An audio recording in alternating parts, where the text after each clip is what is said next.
మహాత్మా గాంధీ పేరు పెట్టుకున్న ఈ ఉపాధి హామీ పథకానికి బీజేపీ పార్టీ ఆల్టర్నేటివ్ గా ఇంకొక పథకం తీసుకొస్తుంది విబి గ్రామ్ అని. ఎలాగైతే మహాత్మా గాంధీని ఆర్ఎస్ఎస్ సభ్యుడు గాడ్సే చంపేశాడో అలాగే మహాత్మా గాంధీ పేరు పెట్టుకున్న ఈ ఉపాధి హామీ పథకాన్ని కూడా బీజేపీ నాయకుడు మోడీ చంపేస్తున్నాడు. గాడ్సేకి మోడీకి ఇద్దరికి పెద్ద తేడా లేదు. ఎందుకంటే ఇద్దరు మహాత్మా గాంధీ ఆశయాలను చంపేస్తున్న వాళ్లే. అసలు కాంగ్రెస్ పార్టీ తెచ్చిన ఉపాధి హామీ పథకానికి ఎంతో మందికి భరోసా కలిగించింది. ఎందుకంటే అదొక హక్కు. ఏ గ్రామంలోనైనా ఎవరైనా నాకు పని కల్పించండి అని అడిగిన 15 రోజుల్లో గ్రామ పెద్దలు పని కల్పించాలి. అలా 100 రోజులు పని కల్పించాలి. సంవత్సరంలో పని చేసినందుకు 15 రోజుల్లో బిల్లులు చెల్లించాలి. ఇది చట్టం చెప్తుంది. కానీ ఇప్పుడు బీజేపీ తెచ్చే కొత్త చట్టంలో బీజేపీ ఉపాధి హామీలో అసలు ఇంకా ఇవేవి హక్కుగా అడిగేదానికి అవకాశమే లేదు. ఎందుకంటే వాళ్ళు చెప్తారట ఎక్కడ ఏ పని చేయాలి అని. వాళ్ళు నోటిఫై చేస్తారట ఏ గ్రామంలో ఏ జిల్లాలో పని జరగాలి, ఎక్కడ పని జరగకూడదు, ఎప్పుడు జరగాలి, ఎప్పుడు ఆగిపోవాలి అని కేంద్ర ప్రభుత్వం చెప్తుందట. ఇది ఎక్కడి న్యాయం అని అడుగుతున్నాం. అంతేకాదు మహాత్మా గాంధీ ఉపాధి హామీ పథకంలో ఇంతకు ముందు ఉన్నట్టుగా గ్రామంలో పనులు జరిగేవి. గ్రామస్తులందరూ కూడి గ్రామ పంచాయతీల్లో ఈ పని గురించి ఏ పని చేస్తే బాగుంటుంది, మా ఈ గ్రామానికి మనకు రోడ్లు కావాలా, బావి కావాలా, చేనులో ఏమైనా గట్లు కావాలా, లేకపోతే పుడికలు తీయాలా, ఇలా గ్రామానికి ఏ పనులు కావాలో ఆలోచన చేసి గ్రామం కోసం గ్రామ అభివృద్ధి కోసము ఉపాధి హామీ పథకాన్ని వాడేవారు. దానికోసం గ్రామస్తులు పనిచేసేవారు, దానికోసము డబ్బులు ఇచ్చేవారు. కానీ ఇప్పుడు అలా ఉండబోదు. బీజేపీ పార్టీ చెప్తుందట, మోడీ చెప్తారట ఎక్కడ పని చేయాలి అని. అంటే పక్కన ఒక రోడ్డు పనో లేకపోతే ఒక ప్రాజెక్టు పనో జరుగుతుంటే అది ఒక కాంట్రాక్టర్ కి ఇస్తే ఆ కాంట్రాక్టర్ కింద మీరందరూ వెళ్లి పని చేయండి అని బీజేపీ చెప్పబోతుందన్నమాట. అంటే ఇప్పుడు గ్రామంలో ఇక పనులు జరగవు. ఆ పక్కన కాంట్రాక్టర్ కి లేబర్ సప్లై చేసే యంత్రాంగాలుగా గ్రామాలన్నీ తయారైపోతున్నాయి అన్నమాట.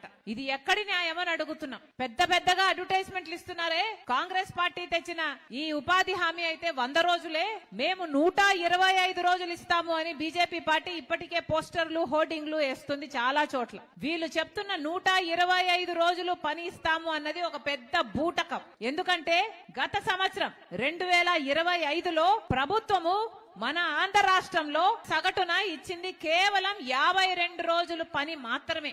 100 రోజులు కూడా ఇవ్వలేదు. చట్ట ప్రకారం 100 రోజులు పని ఇవ్వాలి అని చట్టం చెప్తున్నా 100 రోజులు ఎక్కడా ఇవ్వలేదు. సగటున ఎక్కడ చూసినా 52 రోజులు మాత్రమే పని కల్పించింది గత సంవత్సరము కూటమి సర్కార్. మరి కనీసం 52 రోజులు కూడా చక్కగా పని ఇవ్వలేని వాళ్ళు 125 రోజులు ఇస్తారంటే నమ్మొచ్చా? చట్ట ప్రకారం 100 రోజులు పని ఇవ్వాలి, కానీ ఇవ్వని వాళ్ళు 125 రోజులు ఇస్తామని చెవులో పూలు పెడుతున్నారు. ఈ 125 రోజులు పని ఇస్తాము అన్నది ఒక పెద్ద బూటకం, మోసం, అబద్ధం. 125 రోజులు ముమ్మాటికి పని ఇవ్వరు. ఎందుకంటే వీళ్ళకి 52 రోజులు ఇవ్వడానికి కూడా ఇష్టం లేదు. ఇచ్చిన పనిని కూడా పేమెంట్లు ఇవ్వకుండా ఇప్పటి వరకు సతాయిస్తున్నారు. గత సంవత్సరంలోనే 2025లో మన రాష్ట్రంలోనే చంద్రబాబు గారు ముఖ్యమంత్రిగా ఉండగా 8.5 లక్షల జాబ్ కార్డులను తీసేశారు. నిజంగానే వీళ్ళకు 125 రోజులు పని ఇచ్చే చిత్తశుద్ధి ఉంటే 18.5 లక్షల జాబ్ కార్డులు తీసేస్తారా? నిజంగానే వీళ్లకు 125 రోజులు పనిచ్చే చిత్తశుద్ధి ఉంటే పూర్తి భారం ఇంతవరకు కేంద్రం భరిస్తుంటే దాన్ని ఇప్పుడు రాష్ట్రాల మీదకి తోస్తారా? ఇంతకు ముందు 100% కేంద్రమే పెట్టుకునేది ఉపాధి హామీ ఖర్చు మొత్తం. కానీ ఇప్పుడు బీజేపీ తెస్తున్న ఈ కొత్త చట్టంలో కేంద్రం మొత్తం 100% ఖర్చు పెట్టుకోదట. కేంద్రం 60% ఇస్తదట, రాష్ట్రాలు 40% పెట్టుకోవాలి. ఇక రాష్ట్రం 40% ఖర్చు ఉపాధి హామీకి పెట్టుకునే స్తోమత మన రాష్ట్రానికి ఉందా? ఇప్పటికే ప్రభుత్వ జీతాలు కూడా ఇవ్వడానికి చంద్రబాబు గారి దగ్గర డబ్బులు లేవు. ఇక ఉపాధి హామీ పెట్టుకుంటాడు అంటే మన చెవులో పూలు పెట్టినట్టే.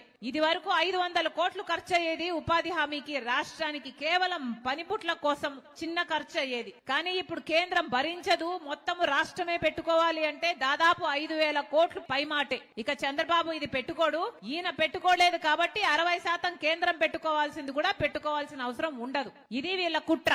మొత్తానికి అందరూ కలిసి ఉపాధి హామీ పథకాన్ని ఎత్తేయాలని చూస్తున్నారు. ఇది చాలా అన్యాయమని కాంగ్రెస్ పార్టీ ఈ రోజు ప్రశ్నిస్తుంది. మీ అందరి దగ్గర కూడా వచ్చి ఉపాధి హామీని కాపాడుకునే దిశగా మాలో చేయి కలిపి అందరము కలిసి పోరాటం చేయాలని మీ దగ్గర కోరటానికి వచ్చింది రాజశేఖర రెడ్డి బిడ్డ కాంగ్రెస్ పార్టీ తరఫున. ఉపాధి హామీ పథకం అన్నది ఎంతో మంది పేద వాళ్ళకి పనినిచ్చింది, కొన్ని డబ్బులిచ్చింది, ఆ కుటుంబాలను నిలబెట్టింది. కానీ కరువు ప్రాంతాలలో, రాయలసీమ లాంటి ప్రాంతాలలో కూడా ఉపాధి హామీ ఎత్తేస్తే, తీసేస్తే ఇక పని లేక ఆకలి చావులన్నా చూడాలి, లేకపోతే వలసలన్నా పోవాలి. ఇప్పటికే డిగ్రీలు, పీజీలు చదువుకున్న బిడ్డలు ఎంతో మందికి ఉద్యోగాలు రాక అల్లాడిపోతున్నారు. ఇక ఉన్న పని, ఉపాధి హామీ పని కూడా పోతే ఇక ఆ కుటుంబాలన్నీ ఏం కావాలి? అందుకే రాష్ట్ర ప్రభుత్వాన్ని ప్రశ్నిస్తున్నాం, కేంద్ర ప్రభుత్వాన్ని ప్రశ్నిస్తున్నాం. ఉపాధి హామీని తీసేయటానికి వీల్లేదు. మహాత్మా గాంధీ జాతీయ గ్రామీణ ఉపాధి హామీ పథకాన్ని యథావిధిగా నడిపించాలి.